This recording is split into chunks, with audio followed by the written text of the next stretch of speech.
Good morning, good afternoon, good evening, wherever you're watching me from. Welcome to Dabbys TV. Thank you for watching and thank you for subscribing to my channel. Today I bring us update about the attack in Saskatchewan, and as of today, one of the suspects was found dead, and we were told is not any self-defense or whatsoever. So I will implore you to watch this video to the end, and you will hear from the mouth of the sources. Okay, one of the two suspects on the run since a string of fatal stabbing in Saskatchewan on Sunday have been found dead. Police confirmed on Monday. Damien, 31, was found dead with wounds that did not appear to be self-inflicted, said Blackmore, commanding officer of Saskatchewan RCMP. His body was found in a heavily grassed area of the James Smith Cree Nation at about 11:30 a.m. on Monday, near a house police were examining as part of the investigation. Police are still in search of his brother, male, and he's 30 years old. 10 people died in the attack on Sunday in various locations in the province. So listen to this news and comment below. Don't forget to subscribe, share this video. Thank you. The Saskatchewan manhunt story. One of the two brothers wanted in a series of deadly stabbings has been found dead. Here's the announcement from the commanding officer of the Saskatchewan RCMP. At 11:30 a.m., a deceased male was located on the James Smith Cree Nation. At 1:17 p.m. today, it was confirmed by Saskatchewan RCMP Forensic Investigation Section that the deceased is Damien Sanderson. His body was located outdoors in a heavily grassed area in proximity to a house that was being examined. We can confirm he has visible injuries. These injuries are not believed to be self-inflicted at this point. The exact cause of death will be determined in conjunction with the Saskatchewan Coroner's Office, with a date and time for that examination to be determined. Myles Sanderson, Damien's brother, may have sustained injuries. This has not been confirmed. But we do want the public to know this because there is a possibility he may seek medical attention. Even if he is injured, it does not mean he is not still dangerous. Myles has a lengthy criminal record involving both persons and property crimes. Myles is facing 3 counts of first-degree murder and is wanted. We consider him armed and dangerous. Do not approach him. If you know of his whereabouts, immediately call 911. Our thoughts continue to go out to the families of the victims. This brings the count of this tragedy to 11 deceased persons, 19 injured, and 13 crime scenes. Regina Police Chief Evan Bray says investigators believe the other suspect, Myles Sanderson, is still in Regina. CBC's Sam McCaig joins us now from Regina. Sam, what more did we learn from the RCMP at that briefing? You know, Lindsay, this is quite the development from earlier today. This is the second time we've heard from the RCMP. Earlier today, the RCMP announcing that they had charged both brothers, which was the big development, with murder, and arrest warrants were issued in their names. Now, finding out that one of the brothers is deceased is a very shocking development because up until that news conference, those men were both considered at large, armed, and dangerous. And it has been I think, an emotional afternoon for a lot of people trying to figure out where these suspects have gone to. At last, they were heard to be in Regina on yesterday, just before noon. And that is the last we had heard from police about where they might be. Now, because Damien is dead and Myles might be injured, that increased the number of people affected by this mass incident on the James Smith Cree Nation and in Weldon. 10 deceased, as she said, 19 people injured, and that includes potentially Myles, who could be seeking medical attention. Now, police would not say anything about the condition of the people who were injured, whether they're in critical condition or otherwise, but the Saskatchewan Health Authority, the SHA, did release a statement late this afternoon telling us that the code orange that was issued in Saskatoon from mass casualty had concluded yesterday and that they do not anticipate taking in any more patients. Now, the question remains, if Damien is deceased and found on the James Smith Cree Nation, was Myles in Regina yesterday? Damien Sanderson and Myles Sanderson have both been charged with first-degree murder. They are wanted men.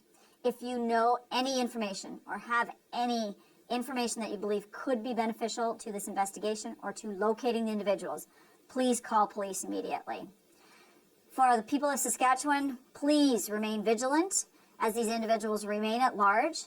We are undertaking every effort to locate them as quickly as possible to ensure the safety of the public. That was Assistant Commissioner Rhonda Blackmore from earlier this morning. Unfortunately, the wrong audio file there played. What I was going to share with you is that Regina Police Chief Evan Bray says they actually do believe that Myles Sanderson was in Regina yesterday and that tip they had that he was spotted on Arcola Avenue in the east end of Regina is credible. They just believe now that he was with someone else.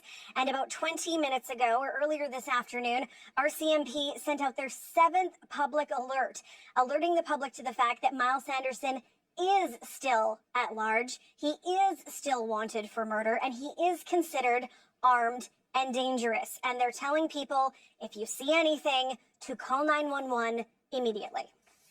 My goodness, 7 different alerts coming off on people's phones in the city of Regina. And, you know, we heard the chief say there that they believe he's in Regina. The information is credible, but then he said the information was also stale.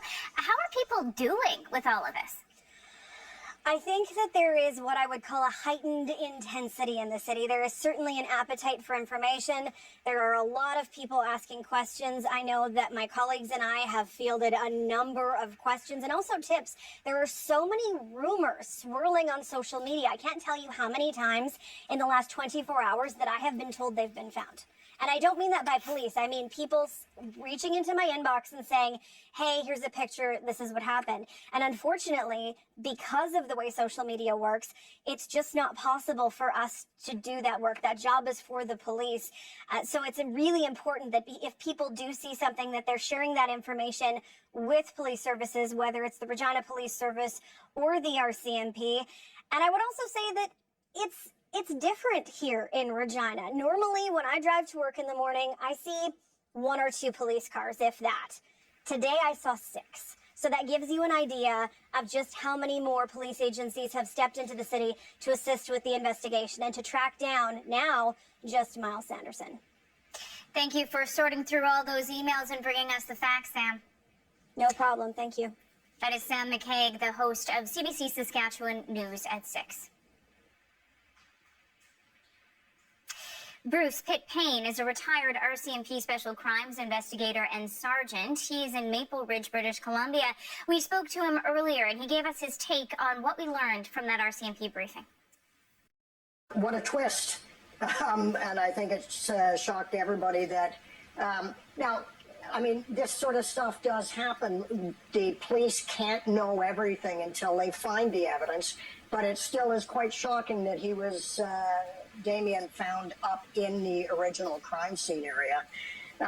2 things jump to mind, though, and number one is, I know we've spoken and some of the journalists have asked about the credibility of the eyewitness that had the sighting in Regina, and it's gone from 2 people in the vehicle to now just the vehicle, and that is something I would love to hear more on eventually. Is it a matter of a very confident eyewitness? Because confidence doesn't necessarily equate to actual accuracy or reliability, especially when that information was given out. So were there more details about the vehicle and were actually broadcast would be very important.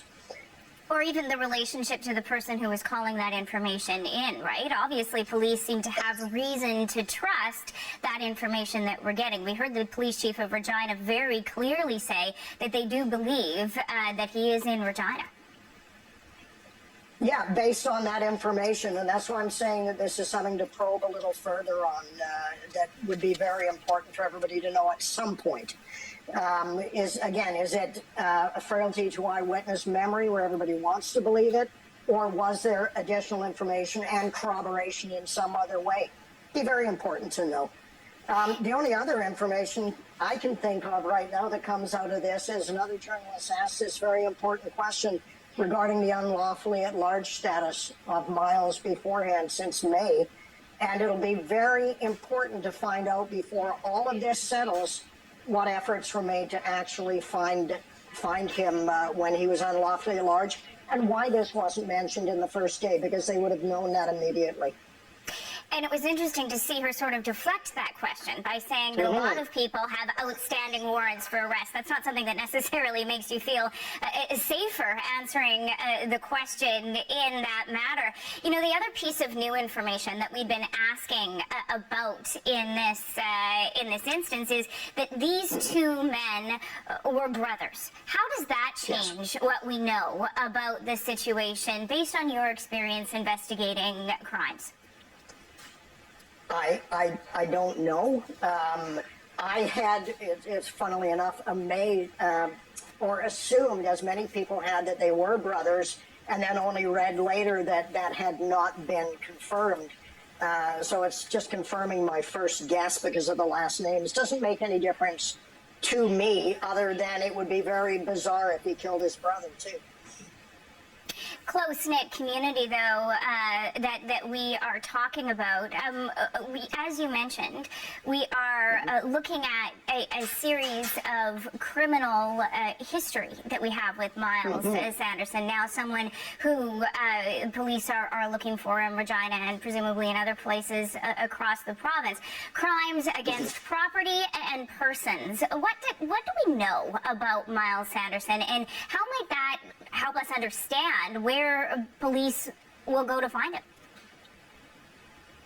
Well, they will be checking probably with parole officers, anybody that knew anything about him. And it's not necessarily just his criminal record, but did he have associates? Did he have places that he's been to before in Regina or any other place? So they're going to be checking for that. Is somebody going to, as a friend, accidentally reveal his whereabouts on social media? They're going to be checking and working very diligently on that part. It was really interesting to see the police officers make the point that Myles Sanderson may be injured, and that they did not go into the extent of those injuries, but did say that he may be seeking medical care. What does that signal for people? Say you're working in a hospital in rural Saskatchewan, and how are you supposed to handle that information? I don't know why some information is being told and some isn't. And very much like yesterday, that I was asked quite often, why are they saying some were targeted and some weren't, but won't go into any detail? And now we have the injury, and it just leaves me with a blank as how is somebody supposed to recognize him? If he had a distinct injury, or if they knew that, it would probably help. But it tells me that they probably don't know the extent of his injury. It may have been something such as just some extra blood, and they're assuming that that came from him. We don't know yet. You mentioned there that you are saying they're making choices about what they're telling the public. Obviously, this has rattled the province, several different communities. Do you think that the RCMP are being adequately forthcoming for the amount of danger to the province right now? I can talk historically, and this is, again, never to cut down the frontline members, but we were promised more transparency by the commissioner only a week ago or so at the commission being held out in Nova Scotia. And it already seems like they're saying what they want people to know, not necessarily what is happening. Now, some investigative detail has to be held back to preserve the integrity of that investigation so witnesses aren't contaminated, etc. But I'm just really hoping that they're not following what the RCMP has been known for, which is having a different definition of transparency than the people who are actually asking the questions. That is retired RCMP Special Crimes Investigator and Sergeant Bruce Pitt-Payne joining us from Maple Ridge, British Columbia. We're going to go back and check in with CBC's Devin Heroux. He spent the day in Weldon, where some of those stabbings happened. Devin, what have we heard from the people who live there about the death of one of these suspects? Good evening, Lindsay. Obviously, this has been a developing situation over about the last hour. Many of these residents in this northeastern village of Weldon have been locked away in their homes. A high level of fear here, but shortly after that announcement that Damien Sanderson had been found dead on the James Smith Cree Nation about 30 kilometers from here, one resident coming up to our camera location saying to me, "One down, one to go." That is a feeling here, but of course Myles Sanderson continues to be on the run, and as I said, anxiety here, shock, devastation, heartbreak. I've been talking to residents, those who are actually coming out of their home, Lindsay.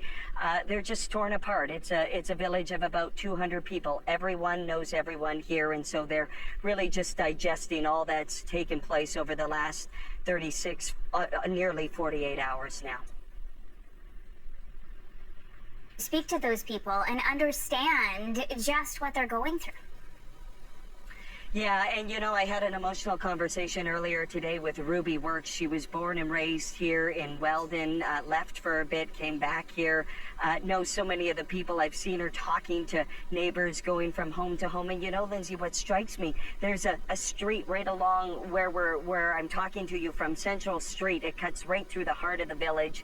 And I've been walking down it and walking down some of the side streets. People aren't out on the streets here today, but they're pressed up against their window. They're looking out their window, and there have been RCMP officers combing through this community, RCMP cruisers driving up and down the streets. But like I said, I had that conversation with Ruby Works, and she talked about how shaken she is by what's unfolded here. Take a listen. I was searching for my mama kitty that went missing, and then the RCMP officer saw me. He goes, "Where you come from?" I said, "My sister's." He goes, "He noticed my hearing aids. He did sign language, said, you get back in danger." I was like, oh my God, there's killers out. And I was like, I'm gonna die today. That's what came to my mind. I'm in shock. I'm terrified to go to sleep. I'm even terrified to open my door. None of these people, even up in James Smith, didn't deserve to be brutally murdered like this. Both communities are destroyed. Our lives are shadowed, all of us in this community.